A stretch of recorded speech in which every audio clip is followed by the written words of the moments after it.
اللہ رب محمد صلی علیہ وسلم نحن عباد محمد صلی علیہ وسلم.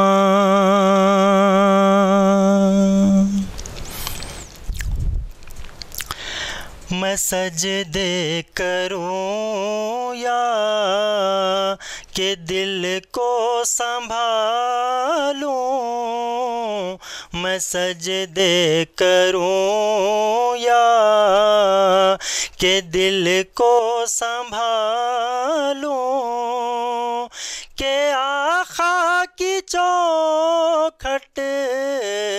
نظر آ رہی ہے، کہ آقا کی چوکھٹ نظر آ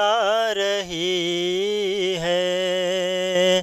اسی بے خودی میں کہیں کھو نہ جاؤں، اسی بے خودی میں کہیں کھو نہ جاؤں. تڑپ میرے آقا کی تڑپا رہی ہے، تڑپ میرے آقا کی تڑپا رہی ہے. دو عالم کا آقا میرے سامنے ہے، کہ کعبے کا کعبہ میرے سامنے ہے. دو عالم کا آقا میرے سامنے ہے، کہ کعبے کا کعبہ میرے سامنے ہے. ادا کیوں نہ فرض محبت کروں میں، ادا کیوں نہ فرض محبت کروں میں. خدا کی خدائی جھکی جا رہی ہے، میں سجدے کروں یا یہ فرمایا حق نے اے پیارے محمد، ہمارے ہو تم ہم تمہارے محمد. یہ فرمایا حق نے اے پیارے محمد، ہمارے ہو تم ہم تمہارے محمد. ہمیں اپنے جلووں میں اے میرے پیارے، ہمیں اپنے جلووں میں اے میرے پیارے، تمہاری ہی صورت نظر آ رہی ہے. میں سجدے کروں یا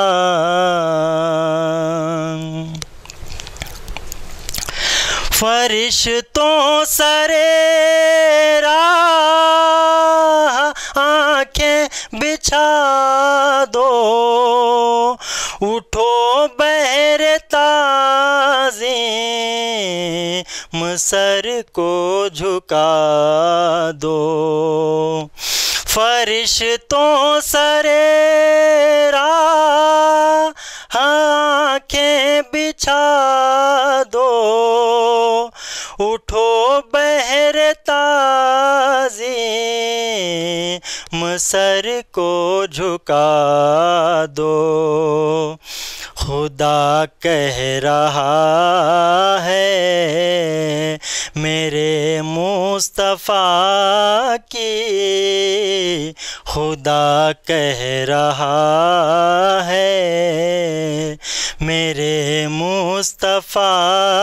کی، وہ دیکھو سواری چلی آ رہی ہے، وہ دیکھو سواری چلی آ رہی ہے، میں سجدے کروں یا کہ دل کو سنبھالوں، کہ آقا کی چوکھٹ نظر آ رہی ہے، اسی بے خودی میں کہیں کھو نہ جاؤں، تڑپ میرے آقا کی تڑپا رہی ہے، صلی اللہ علیہ وآلہ وبارک وسلم۔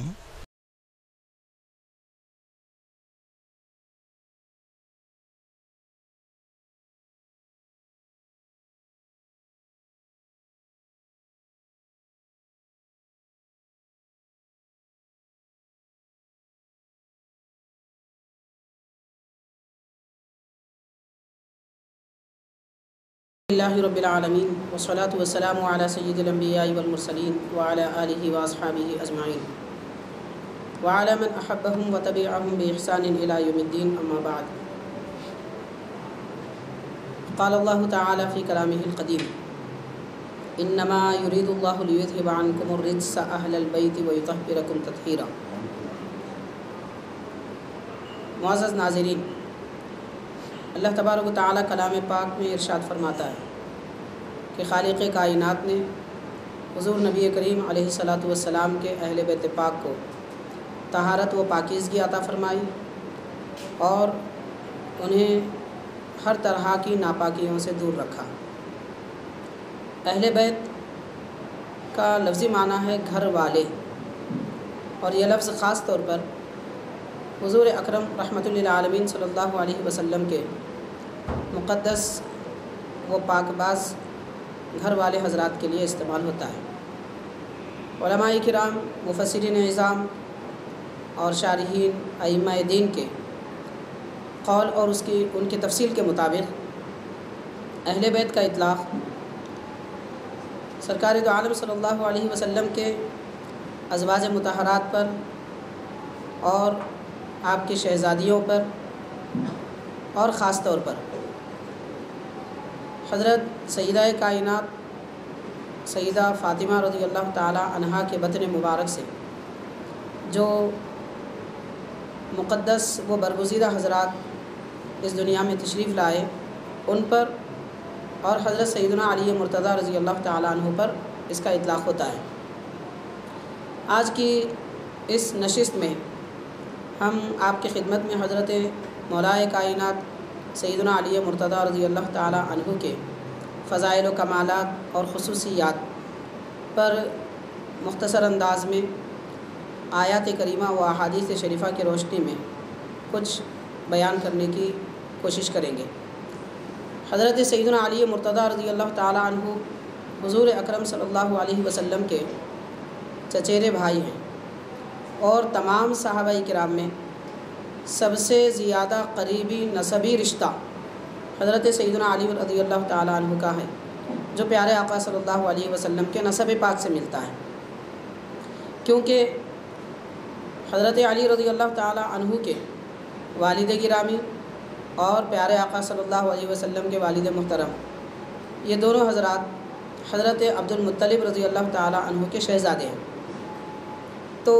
ایک ہی واسطے سے حضرت علی رضی اللہ تعالیٰ عنہ کا نسب مبارک پیارے آقا صلی اللہ علیہ وسلم کے نسب پاک سے ملتا ہے۔ سیرت نگار حضرات یہ تحریر فرماتے ہیں، خاص طور پر حضرت شاہ ولی اللہ محدث دہلوی رحمۃ اللہ علیہ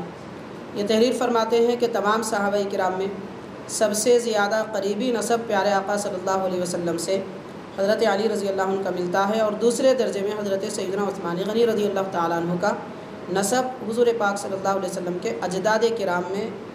حضرت عبد مناف سے ملتا ہے، جو 5ویں درجے میں۔ حضرت علی رضی اللہ تعالیٰ عنہ کے نام مبارک سے ہی آپ کی فضیلتوں کا پتہ چلتا ہے۔ آپ کا نام مبارک ہے علی، اور یہ نام پاک پیارے آقا رحمت والے نبی صلی اللہ علیہ وسلم نے انتخاب فرمایا۔ علی کا معنی ہے وہ ذات پاک جو بلند ہو۔ بلند کا معنی جن کا نسب بلند ہے، جن کی ذات بلند ہے، جن کی شخصیت بلند ہے، جن کے اخلاق و کردار بلند ہے، جن کے صفات مقدسہ بلند ہے، اور جن کا ظاہر و باطن ہر اعتبار سے وہ بلند ہو،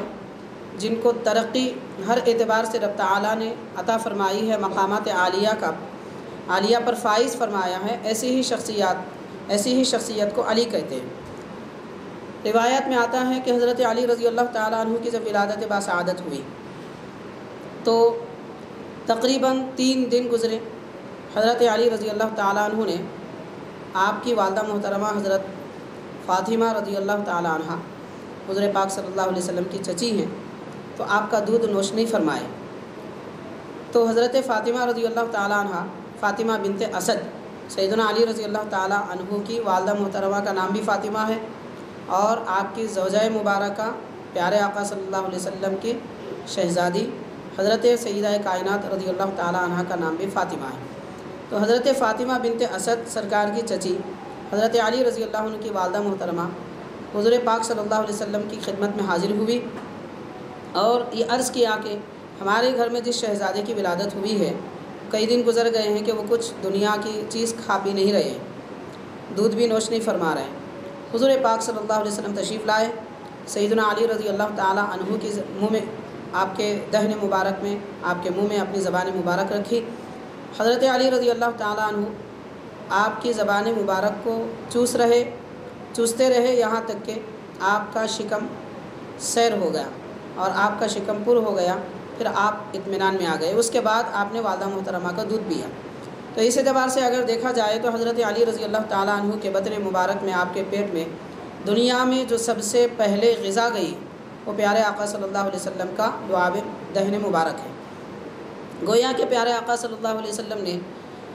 اپنے زبان مبارک کو عطا فرما کر اور اپنے لعاب مبارک کے ذریعے دنیا و آخرت کے علوم حضرت علی رضی اللہ تعالیٰ عنہ کو حضور نے بچپن ہی میں عطا فرمائے۔ یہی وجہ ہے کہ حضرت علی رضی اللہ تعالیٰ عنہ ابتدا ہی میں اسلام لائے۔ آپ خود ارشاد فرماتے ہیں، میں سب سے پہلا وہ شخص ہوں جس نے نماز پڑھی، یعنی حضور پاک صلی اللہ علیہ وسلم کے ساتھ میں نماز پڑھنے والے حضرت علی رضی اللہ تعالیٰ عنہ سب سے پہلے شخص ہیں۔ جیسا کہ بیان کیا جاتا ہے، ابھی حضور پاک صلی اللہ علیہ وسلم نے اعلان نبوت نہیں فرمایا تھا۔ اعلان نبوت سے پہلے پیارے آقا صلی اللہ علیہ وسلم مکے کی گھاٹیوں میں تشریف لے جاتے، اور حضرت علی رضی اللہ تعالیٰ عنہ چونکہ حضور پاک صلی اللہ علیہ وسلم کی صحبت میں بچپن ہی سے رہتے تھے اور آپ کی پرورش میں آپ نے زندگی گزاری،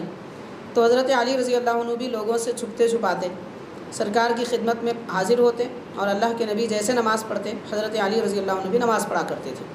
تو اس دنیا میں سب سے پہلے پیارے آقا صلی اللہ علیہ وسلم کے ساتھ جس نے نماز پڑھی وہ حضرت علی رضی اللہ تعالیٰ عنہ۔ صحابہ کرام میں، خاص طور پر خلفائے راشدین میں، ہر صحابی کی کوئی نہ کوئی خصوصیت ہے جو ایک کی دوسرے میں نہیں پائی جاتی۔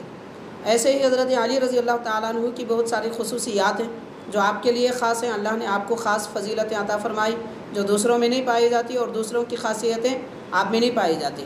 یہ رب تعالیٰ نے ہر ایک کو فضیلت عطا فرمانے کے لیے خاص خاصیتیں اور فضیلتیں عطا فرمائی۔ حضرت علی رضی اللہ تعالیٰ عنہ کی ایک خاص فضیلت ہے کہ آپ نے سب سے پہلے نماز ادا فرمائی۔ حاضرین، سیدنا علی رضی اللہ تعالیٰ عنہ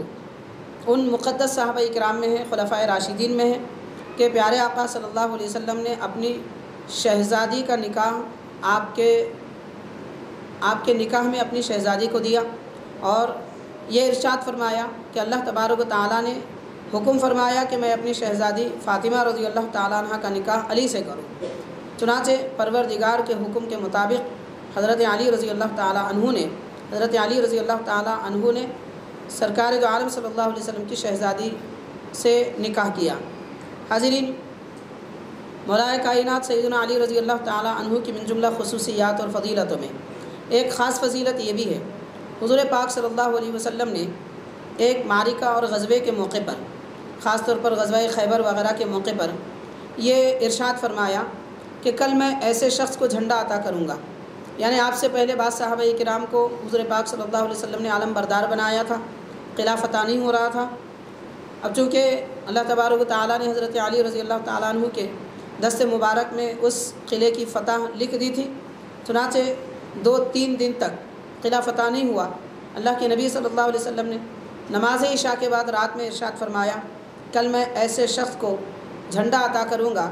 کہ وہ اللہ سے محبت رکھتا ہے اور اللہ تبارک و تعالیٰ ان سے محبت رکھتا ہے۔ دوسرے دن صبح روایت میں آتا ہے، بخاری، مسلم، ترمذی وغیرہ کی بہت ساری روایتوں میں ہمیں یہ حدیث پاک ملتی ہے کہ صحابہ کرام رات بھر اس بات کے تمنائی تھے، ہر کسی کی یہ خواہش تھی کہ حضور پاک صلی اللہ علیہ وسلم کل کے دن جھنڈا مجھے عطا فرمائیں، کیونکہ اللہ کے نبی کے زبان مبارک سے یہ بشارت نکلی ہے کہ اللہ تعالیٰ ان سے محبت رکھتا ہے اور وہ اللہ سے محبت رکھتے ہیں۔ آخر وہ کون شخص ہوں گے؟ ہر کسی کی دعا تھی، تمنا تھی کہ یہ فضیلت ان کو ملے۔ نماز فجر کے بعد پیارے آقا صلی اللہ علیہ وسلم نے ارشاد فرمایا کہ حضرت علی کو بلاؤ۔ صحابہ کرام کو تعجب ہوا کہ حضرت علی رضی اللہ تعالیٰ عنہ کو آشوب چشم تھا، یعنی آپ کی آنکھ آئی ہوئی تھی، جس کی وجہ سے حضور پاک صلی اللہ علیہ وسلم نے بذات خود حضرت علی رضی اللہ تعالیٰ عنہ کو اس معرکے میں اور غزوے میں شریک ہونے سے روکا تھا، منع فرمایا تھا، اور سرکار خود فرما رہے ہیں کہ حضرت علی کو بلاؤ۔ تو جب صحابہ اکرام کو تعجب ہوا تو اللہ کے نبی نے فرمایا کہ خیموں میں، فلاں خیمے میں جائیے، وہاں پر حضرت علی ہیں اور انہیں طلب کرو۔ چنانچہ حضرت علی رضی اللہ تعالیٰ عنہ وہاں پر تشریف لا چکے تھے، حضور پاک صلی اللہ علیہ وسلم کی خدمت میں حاضر ہوئے۔ اللہ کے نبی صلی اللہ علیہ وسلم نے یہ ارشاد فرمایا کہ علی میں آپ کو یہ جھنڈا عطا کر رہا ہوں اور آپ کو یہ قلعہ فتح کرنا ہے اور کامیابی آپ کے قدم پر لکھ دی گئی ہے۔ سیدنا علی رضی اللہ تعالیٰ عنہ عرض کرتے ہیں کہ یا رسول اللہ صلی اللہ علیہ وسلم، یہ کیسے ہو سکتا ہے کہ میری تو آشوب چشم ہے، میں دیکھ نہیں سکتا، دشمن سے مقابلہ کیسے کروں؟ تو حضور پاک صلی اللہ علیہ وسلم نے اپنا لعاب دہن آپ کی آنکھوں میں ڈالا، جیسے آپ کے آنکھوں میں سرکار کا لعاب دہن ڈالنا تھا کہ اسی وقت آپ کی یہ علالت اور آپ کا یہ مرض فوراً ختم ہو گیا اور شفا حاصل ہو گئی۔ اور ایک حدیث پاک میں آتا ہے سیدنا علی رضی اللہ تعالیٰ عنہ موسم گرما میں عام طور پر لوگ نرم اور پتلے لباس پہنتے ہیں، لیکن حضرت علی رضی اللہ تعالیٰ عنہ 2 گرم لباس پہنتے تھے، اور موسم سرما میں لوگ اپنے بدن کو سردی سے بچانے کے لیے گرم لباس استعمال کرتے ہیں، لیکن حضرت علی رضی اللہ تعالیٰ عنہ نہایت پتلا لباس پہنتے تھے۔ اس کی وجہ بعض حضرات نے آپ سے پوچھی کہ آپ ایسا کیوں کرتے ہیں؟ تو سیدنا علی رضی اللہ تعالیٰ عنہ نے ارشاد فرمایا کہ اس وقت جب کہ اللہ کے نبی نے مجھے علم بردار بنایا تھا اور میری آنکھوں میں اپنا لعاب دہن ڈالا تھا، اس وقت حضور نے یہ بھی دعا عطا فرمائی تھی کہ آج کے بعد علی کو سردی اور گرمی دونوں برابر ہوں گے۔ تو یہی وجہ ہے کہ نہ مجھے سردی ہوتی ہے اور نہ ہی گرمی ہوتی ہے، اسی لیے میں گرما میں موٹے کپڑے پہنتا ہوں اور سردیوں میں نہایت باریک اور پتلے لباس پہنتا ہوں، کیونکہ مجھے سردی اور گرمی کا کوئی احساس جیسے عام لوگوں کو ہوتا ہے ویسا نہیں ہوتا۔ حاضرین، سیدنا علی رضی اللہ تعالیٰ عنہ کے حلیہ مبارک کے متعلق آپ کی سیرت پاک کی مستند اور معتمد کتابوں میں یہ لکھا جاتا ہے کہ آپ کا چہرہ انور ایسا تھا جیسے کہ 14ویں رات کا چاند چمکتا ہے، اور آپ کی گردن مبارک ایسی تھی جیسے کہ چاندی کی بنی ہوئی کوئی شیشی ہو، نہایت سفید۔ آپ غور کریں ایک بات خاص طور پر، انسان کے بدن کے بعض حصے ایسے ہوتے ہیں کہ وہ آدمی گورا بھی ہو، اس کا رنگ نہایت سفید بھی ہو، تو بعض حصے کالے ہوتے ہیں۔ یہ فطرت ہے، اللہ تعالیٰ نے ایسا انسان کو بنایا ہے۔ لیکن سیدنا علی رضی اللہ تعالیٰ عنہ کی گردن مبارک نہایت باریک پتلی، اگرچہ کہ آپ صحت کے اعتبار سے، جسمانیت کے اعتبار سے بڑے صحت مند رہے، یہاں تک کہ روایت میں آتا ہے کہ آپ کا بطن مبارک، آپ کا پیٹ مبارک بھی بڑا تھا، اور اس کی وضاحت کرتے ہوئے علماء یہ بھی لکھتے ہیں کہ اس پیٹ میں چونکہ پیارے آقا صلی اللہ علیہ وسلم کا علم بھرا ہوا تھا، اس وجہ سے آپ کے بطن مبارک کی یہ کیفیت بیان کی گئی، یعنی صحت کے اعتبار سے جو لوگ زیادہ موٹے ہوتے ہیں ان کی گردن بھی موٹی ہوتی ہے، لیکن اللہ تبارک و تعالیٰ نے حضرت علی رضی اللہ تعالیٰ عنہ کا ایسا حسین و جمیل اور خوبصورت بنایا کہ چاندی کی شیشی کی طرح آپ کی گردن نہایت سفید اور گوری اور اس کے علاوہ نہایت پتلی تھی، اور داڑھی مبارک کے بارے میں آپ کے روایت میں لکھا جاتا ہے کہ نہایت گھنی داڑھی، اتنا کہ سینہ بھر جاتا تھا، اتنی بڑی آپ کی گھنی داڑھی تھی۔ حضرت علی رضی اللہ تعالیٰ عنہ کی شجاعت، بہادری، اس کے متعلق اگر ہم تذکرہ کریں تو حاضرین، روایت میں آتا ہے کہ آپ کے صفات جمیلہ، آپ کے عادات و اخلاق کریمانہ کا ذکر کرتے ہوئے سیرت نگار حضرات لکھتے ہیں، خاص طور پر حضرت شاہ ولی اللہ محدث دہلوی رحمۃ اللہ علیہ، حضرت علی رضی اللہ تعالیٰ عنہ جب میدان میں آتے تو کوئی شخص ایسا نہیں تھا کہ وہ آپ پر غلبہ پا جائے یا پھر آپ پر غالب آ جائے اور آپ کو شکست دے سکے۔ کبھی آپ کی زندگی میں ایسا موقع نہیں آیا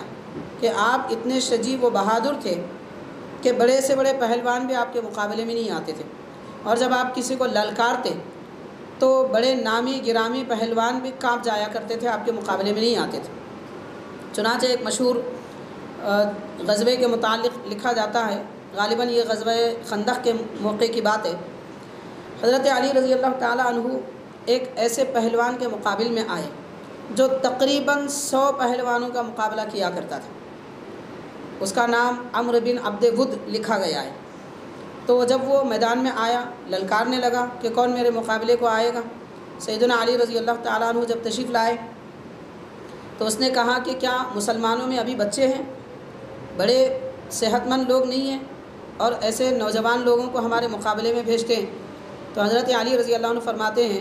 کہ تیری طاقت، تیری قوت یا تیری بہادری کتنی ہے، تو ایک نوجوان سے تو مقابلہ کر کے دیکھ۔ چنانچہ آپ مقابلے میں تشریف لائے، اسے سنبھلنے کا موقع نہیں دیا،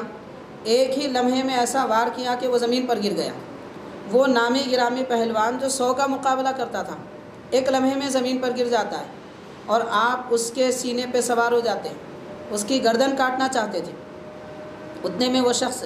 استغفر اللہ آپ کے چہرے انور پر تھوک دیتا ہے۔ اب آپ غور کریں، حضرت علی رضی اللہ عنہ کا چہرہ وہ چہرہ ہے، وہ مبارک نورانی چہرہ ہے جس کے متعلق باضابطہ روایت میں آتا ہے کہ 14ویں رات کے جیسا چمکتا تھا۔ اب اس کے علاوہ یہ تو وہ چہرہ ہے جس کے متعلق سرکار نے خود ارشاد فرمایا، حضرت صدیق اکبر رضی اللہ تعالیٰ عنہ کے متعلق آتا ہے، سیدنا ابوبکر صدیق رضی اللہ تعالیٰ عنہ حضرت علی رضی اللہ تعالیٰ عنہ کے چہرے کو اکثر دیکھا کرتے تھے، اکثر آپ کے چہرے کو تکتے تھے۔ لوگوں نے پوچھا کہ آپ اکثر حضرت علی کے چہرے کو کیوں دیکھتے ہیں؟ تو ارشاد فرمایا، میں نے پیارے آقا سے سنا ہے کہ علی کے چہرے کو دیکھنا بھی عبادت ہے، تو میں عبادت کا ایک حصہ، ایک عبادت کا ایک کام کر رہا ہوں۔ حضرت علی رضی اللہ تعالیٰ عنہ کے چہرے کو دیکھا کرتے تھے۔ حاضرین، یہاں سے اس بات کا ہمیں اندازہ ہو سکتا ہے کہ صحابہ کرام کے دلوں میں کیسی محبت تھی۔ حضرت علی رضی اللہ تعالیٰ عنہ دیگر صحابہ کرام خلفائے راشدین سے، اور خلفائے راشدین حضرت مولائے کائنات رضی اللہ تعالیٰ عنہ سے کیسی محبت رکھتے تھے۔ ان کے دل پاک ہیں، ان کے دل صاف ہیں، کیونکہ اللہ اس کے رسول کی محبت ان کے دلوں میں تھی، دنیا کی نحوست سے وہ لوگ پاک ہیں۔ تو لہٰذا اس زمانے میں جیسے کہ لوگ سمجھتے ہیں، معاذ اللہ یہ پروپیگنڈا بھی کرتے ہیں کہ لوگ صحابہ کرام کے درمیان میں کوئی اختلاف تھا وغیرہ وغیرہ، یہ ساری باتیں صحابہ کرام کی، اہل بیت پاک کی زندگی کو پڑھنے کے بعد ایسا معلوم ہوتا ہے کہ یہ سب جھوٹی باتیں ہیں، اور لوگوں نے اپنے طور پر کچھ باتیں بنا لی ہیں، کیونکہ اللہ تعالیٰ نے حدیث پاک میں آیا ہے، حدیث پاک میں آیا ہے، سرکار نے فرمایا کہ پوری دنیا میں، ساری کائنات میں سب سے زیادہ پاکیزہ دل اللہ تعالیٰ نے صحابہ کرام کے دل دیکھے، صحابہ کرام کے دل بنائے، اس لیے ان کو پیارے آقا کی صحبت کے لیے منتخب فرمایا۔ تو جو دل اللہ کے پاس سب سے زیادہ پاک ہے، ان دلوں میں حسد کیسے ہو سکتا ہے، ان دلوں میں کینہ کیسے ہو سکتا ہے، ان دلوں میں نفرت کیسے ہو سکتی ہے؟ یہ سب دنیا دار لوگوں کی عادتیں ہیں جو دیندار لوگوں میں نہیں پائی جاتی۔ تو بہرحال حضرت علی رضی اللہ تعالیٰ عنہ کے چہرے پر اس مشرک نے جب تھوکا تو آپ غور کریں کہ جس چہرے کی تعریف صدیق اکبر کیا کرتے تھے اور جس چہرے کی تعریف پیارے آقا کیا کرتے تھے، اس چہرے پر اگر کوئی مشرک تھوکے تو کتنا غضب، کتنا جلال حضرت علی رضی اللہ عنہ کو نہ آیا ہوگا۔ لیکن آپ فوراً دشمن کو چھوڑ دیتے ہیں، اس کی گردن سے تلوار فوراً ہٹا لیتے ہیں اور چھوڑ کر کھڑے ہو جاتے ہیں۔ وہ کہنے لگتا ہے کہ نوجوان، مجھ جیسے پہلوان پر قبضہ تو کوئی کر نہیں سکتا، اور جب تمہیں یہ موقع ہاتھ آیا ہے تو تم نے مارا کیوں نہیں، گردن کیوں نہیں کاٹی؟ تو آپ ارشاد فرماتے ہیں کہ اب تک میری تجھ سے لڑائی تھی اللہ اس کے رسول کے لیے، میں دین اسلام کے لیے تجھ سے لڑائی کرتا تھا، لیکن جب تو نے میرے چہرے پہ تھوکا تو میرا نفس کہنے لگا کہ علی آپ کے چہرے پہ یہ تھوکتا ہے، اسے تو ابھی ختم کر دو۔ تو میں نے یہ ارادہ کیا کہ نفس کی بات نہیں سنوں گا، کیونکہ میں اپنی ذات اپنے نفس کے لیے کسی سے بدلہ نہیں لیتا، اللہ اس کے رسول کے لیے لڑائی کرتا ہوں۔ تو حاضرین غور کریں کتنا پاک اور صاف دل ہے، اور قلب مبارک پر، نفس پر حضرت علی رضی اللہ تعالی عنہ کا کتنا قبضہ ہے کہ کس اعتبار سے آپ دشمن پر قبضہ رکھنے کے باوجود بھی حضرت علی رضی اللہ تعالی عنہ اسے چھوڑ بھی دیتے ہیں اور اسے معاف بھی کر دیتے ہیں، اور وہ بھی ایسے پہلوان سے کہ جس سے مکے کے بڑے بڑے پہلوان کانپتے تھے۔ بہرحال حاضرین، سیدنا علی رضی اللہ تعالی عنہ کے اس واقعے سے ہم کو سبق یہ ملتا ہے کہ پہلوان وہ نہیں ہے جو لوگوں کو زمین پر پچھاڑ دے، پہلوان وہ ہے جو طاقت رکھنے کے باوجود بھی لوگوں کو معاف کر دے۔ یہ ہماری زندگی میں یہ سبق حضرت مولا کائنات رضی اللہ تعالیٰ عنہ کی حیات طیبہ سے ہمیں ملتا ہے۔ سیدنا علی مرتضیٰ رضی اللہ تعالیٰ عنہ کی پاک باز زندگی کے متعلق یہ بھی روایات میں آتا ہے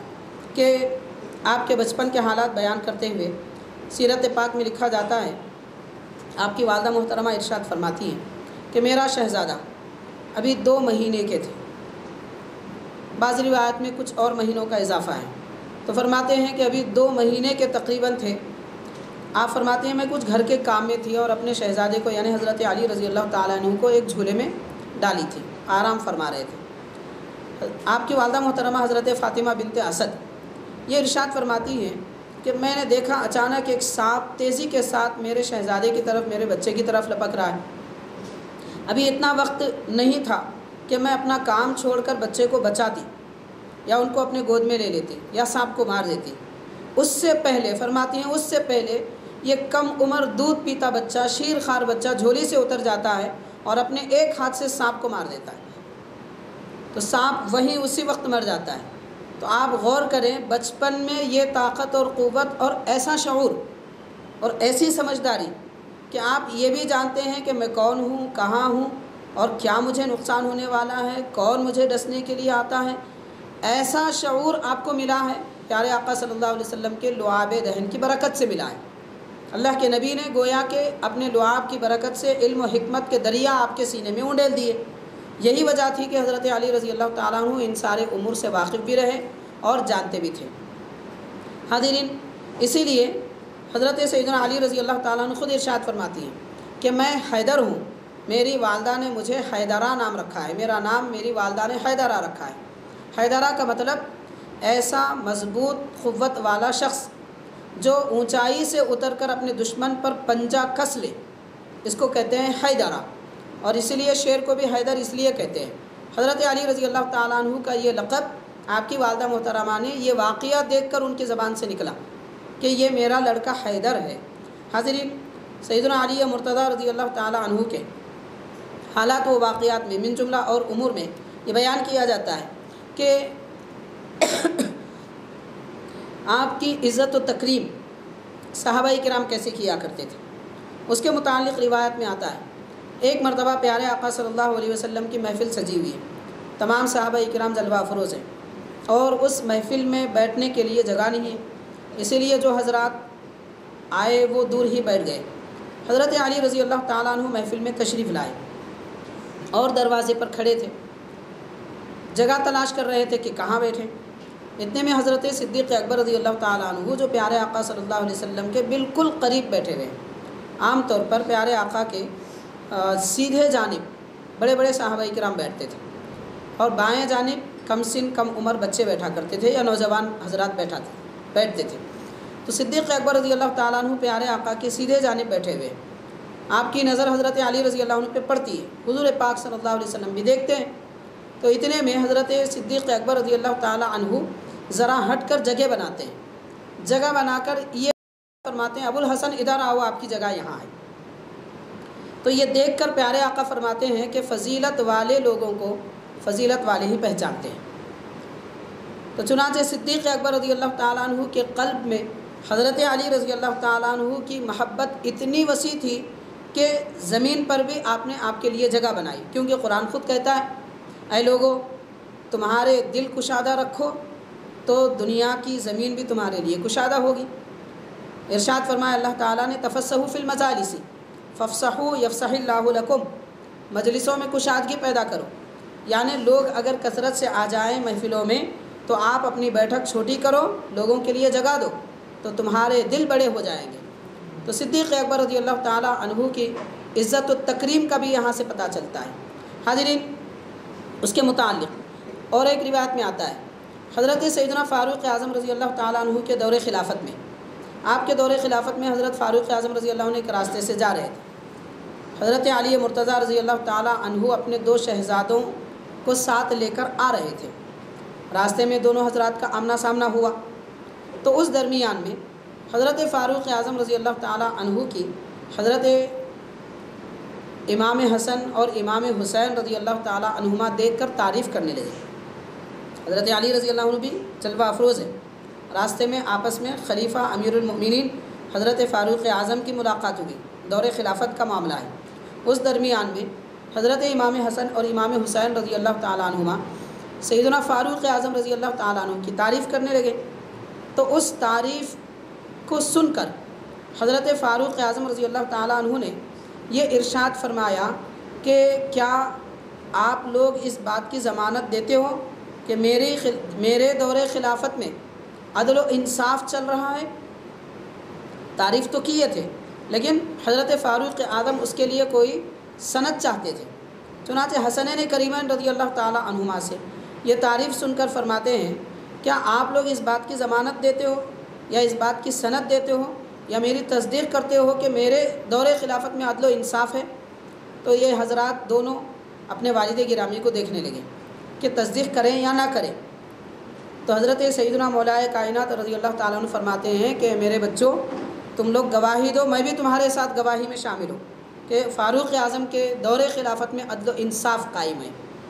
تو حاضرین، یہ صحابہ کرام کے حضرت اہل بیت پاک سے تصدیق لینے کا پتہ چلتا ہے کہ خلفائے راشدین آخر اہل بیت کرام کی ان مقدس شخصیات کی محبت اپنے دل میں کتنی رکھا کرتے تھے کہ جس کی وجہ سے ایک تعریف پر وہ تصدیق بھی چاہتے تھے اور سند بھی چاہتے تھے۔